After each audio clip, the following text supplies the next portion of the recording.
Tumalon ang lalaki, pero nadaganan niya ang taong dumaan. Hindi siya nasaktan. Dumating sa tulay para tumalon. Pero pagtalon niya, nakatakas na naman sa sakuna. Hindi pa rin siya sumuko. Sumakay ng helicopter at tumalon. Akala niyang mamamatay na siya. Pero sa huli, sinalo siya ng eroplano. Ang dahilan kung bakit matapang siya. Dahil nakatanggap siya ng text mula sa Diyos. Nakasulat na, may natitira pang 25 taon bago siya mamatay. At sa parehong oras, lahat ng tao ay nakatanggap ng ganitong text. Isang driver ang nakatanggap, may 5 segundo na lang natitira. Akala niya isa itong kalokohan. Pero nangyari agad ang trahedya. Isang babae naman ang nakatanggap.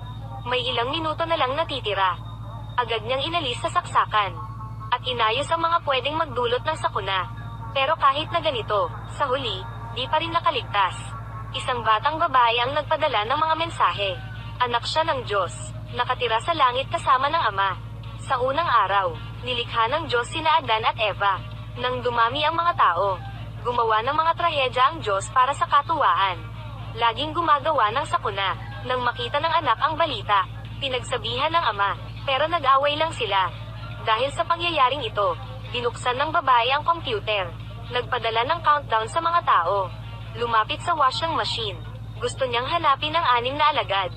Mula sa daanang ito, para pabagsakin ng ama, nag-spray lang siya ng tubig. Agad bumagyo sa mundo, sinindihan ang isang bahay. Nagkaroon nga ng sunog. Yun pala, ang libangan niya ay paglaruan ng mga tao. Maya't maya, may sumasabog na eroplano. Paminsan-minsan, madidiskaril ang mga tren. Ginawa niya ito para kumonti ang tao sa mundo.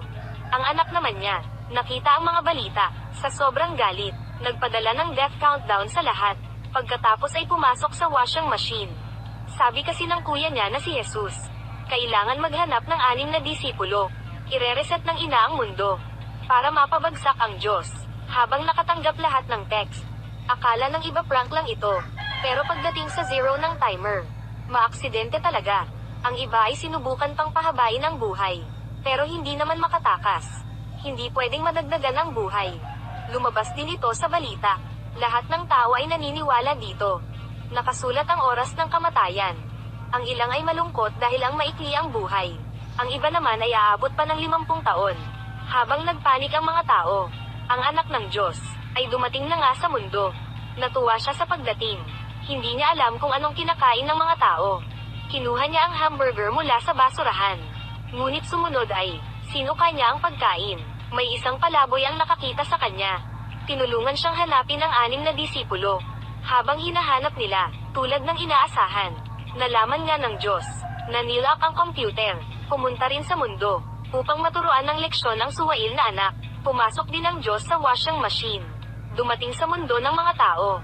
Nang malaman na dumaan sa washing machine ang anak, inutusan niya ang asawa na ipasok din siya. Pupunta siya sa mundo, para turuan ng leksyon ang anak. Di alam. Pagkapasok niya ay na-stalk siya. Tinulak siya ng asawa, saka nakapasok, malapit na siya sa lagusan. Pero ginagamit pala ang washing machine. Sa unang pagdating niya, siya ay pinaikot-ikot, ng 180 beses sa washing machine. Nakita ito ng isang ginang. Akala niya palaboy ang lalaki. Winisikan niya ng tubig. Tumakbo palabas ang Diyos. Nagsimulang umulan sa labas. Nalinis na nga siya, pero di siya natuwa. Hinarap siya ng ilang mga gangster. Anak pala siya ng ginang. Ginulpi nila ang Diyos. Isinugod sa ospital para magamot. Nang ginagamot ng doktor, pinagalitan niya pa ito. Gusto ng doktor na magpakuha muna ng dugo. Pero nagalit ito at tinulak ang doktor. Galit siyang umalis ng ospital. Ikinagalit niya ang mga nangyari. Bumalik siya sa Shio, para umuwi sa langit. Pero pagdating doon, nakalimutan niya kung aling washing machine.